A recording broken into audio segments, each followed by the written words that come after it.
Did you ever stop and think, maybe, that some of those really persistent struggles you face as an adult, things like um, low self-worth Yeah. or that constant anxiety, maybe even perfectionism, what if they didn't actually start with you? It's a powerful question. Yeah.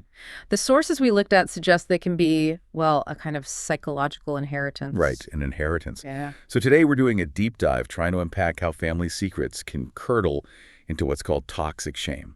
We're leaning heavily on John Bradshaw's work here, Yeah. looking at that generational thing. Exactly. And our focus really is on the mechanism. How does unspoken pain, things like, hidden addiction, past abuse, maybe untreated mental illness, or even profound emotional neglect, how does that stuff get passed down silently? So if it's unspoken, how does it travel? That's where this idea of toxic shame comes in, right? When these difficult family truths get buried, Uh-huh.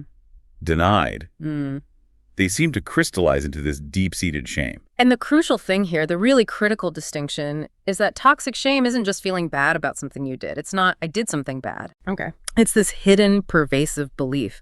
I am bad at my core. Wow, okay. That's fundamental. Yeah. And this often becomes the bedrock of what Bradshaw called a family system of denial.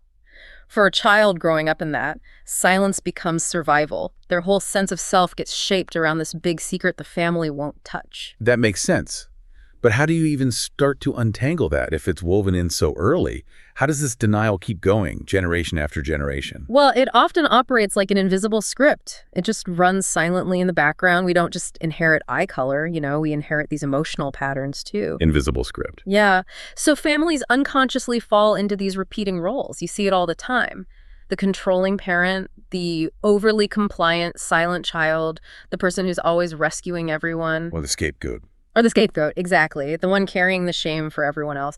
Maybe for you, listening, that script meant you always had to put your needs last because that kept things stable, That was your role. It sounds almost deterministic, like you're trapped in this cycle. It can feel that way.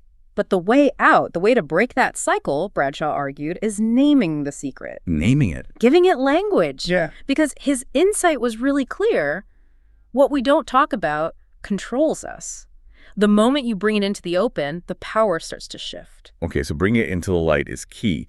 What does that mean for actually healing? It sounds like confronting the past, but maybe with compassion, not blame. Absolutely. That's the only way forward, really. It involves what Bradshaw called inner child healing. Through child work, right? Yeah, consciously going back to those parts of yourself that were hurt or ignored or silenced by that family system, by that denial. And that's not just theoretical, right? There are actual steps. Oh, yeah. Very practical. It often means things like therapy, definitely, but also maybe intensive journaling, especially around emotional triggers. Sometimes, if it's safe and possible, carefully handled, honest conversations within the family. So the goal is authenticity, trying to separate who you really are from the role you had to play.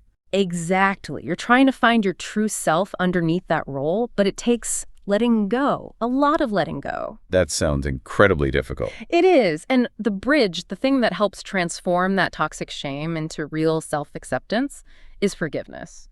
But forgiveness understood in a specific way, How so? not as condoning or approving of what happened, but as a release. A release. Okay. You decide to stop letting the past dictate your present emotions.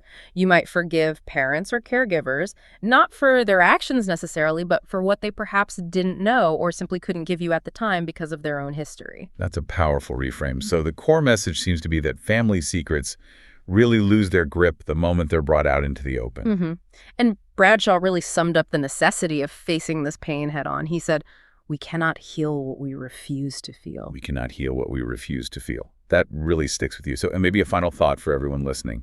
The next time you feel stuck in an old pattern or that familiar feeling of just not being good enough washes over you, maybe ask yourself, is this feeling, this pattern, truly mine? Or is it maybe the echo of a history